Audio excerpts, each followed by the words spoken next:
Sveiki! Sveicināti! Šodien esam atbraukuši uz Bauskas novadu, Dāviņu pagastu pie zemnieku saimniecības Eriņi, un ar mums šodien ir kopā saimnieks Andris. Apskatīsim šodien kviešu izmēģinājumu laukus, kur arī Andris mums pastāstīs un dalīsies ar savu pieredzi.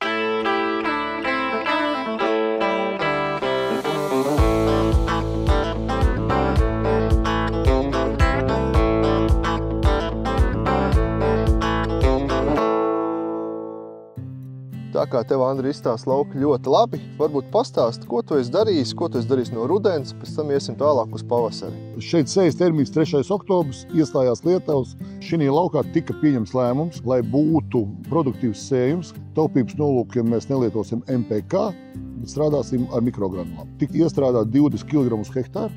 Varbūt padalies, kas tika darīts šeit arī pavasarī? Šogad bija tas gads, ka varēja sākt ļoti ātri. Tas ir 20. marts. Mēs sākām miglot KAS, ATS un Nando Experts. Jā, Andri, tā bija ļoti laba izvēle par šo bakteriālo produktu Nando Experts. Pirmām kārtām mēs varam aizstāt aptuveni 30 kg slāpekli, 20 kg fosforu un līdz 40 kg kāliju.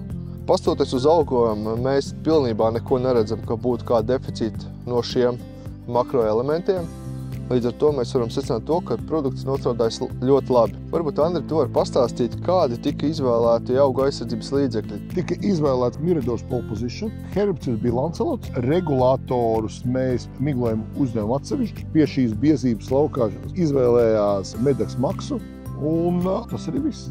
Tā kā Andris arī iepriekš minēja, tad laikapstākļi nav ļoti labvēlīgi un augi streso, un diezgan daudz augu streso. Tad, lai labāk augs saņemtos, ir nepieciešams smidzinājumu ar aminoskābēm. Līdz ar to augs ietaupīs sev enerģiju un viņš daudz ātrāk atjaunos sevi. Nu tad, Andri, varbūt paskatīsimies, kā ir izveidot sakņu sistēmu un kādā attīstības stadijā atrodas pašlaik augi. Noregulēts ir ļoti labi, stiebri ir masīvi, auga attīstības stadija pašlaik ir 31. Tad pirmais mezgls pacēlies ir aptuveni 1 cm uz augšu. Varbūt, Andri, pakomentē, kāds regulators tika izmantots? Principā tika miglots ciklocels ar kopā kasu, ko saimniecība jau miglo vairākus gadus. Tāpēc tika pielietot Nando Experts, arī, kā tu teici, uzņemt, bet lai arī mazinātu stresu. Viņš strādā gana, miglojot ciklocelu ar kasu. Tas ir savdabīgs produkts, kur veicina arī cerošanu. Jā, mēs varam redzēt, ka potenciāls šeit ir ļoti liels. Paskaitot augus uz kvadrātmetru, ražība varētu būt virs 10 tonnām.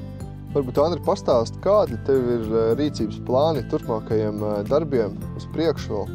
Man ir paredzēts no herbicīda, te ir aksiāla miglojums, pēc tam ir paredzēts terpāla miglojums, un tad ir fungicīds. Arī šis pavasars mūs nelutina, ir novērojams ļoti liels temperatūras svārstības, pa naktīm gaidāms iespējams pat arī salnas. Mans ieteikums būtu kādā no šiem turpmākajiem smidzinājumiem pievienot biostimulātoru, kas satur jūras aļģi.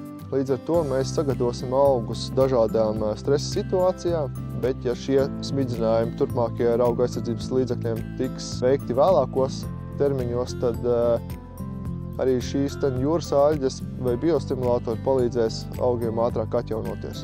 Paldies, Andri, ka uzņēmi savā saimniecībā, dalies ar savu vērtīgo pieredzi. Paldies, Ārts, par ieteikumiem. Ņemsim vērā. Mēs vienmēr izanalizējam, pārēķinam un ejam uz priekšu. Tiekamies uz lauka. Tiekamies uz lauka.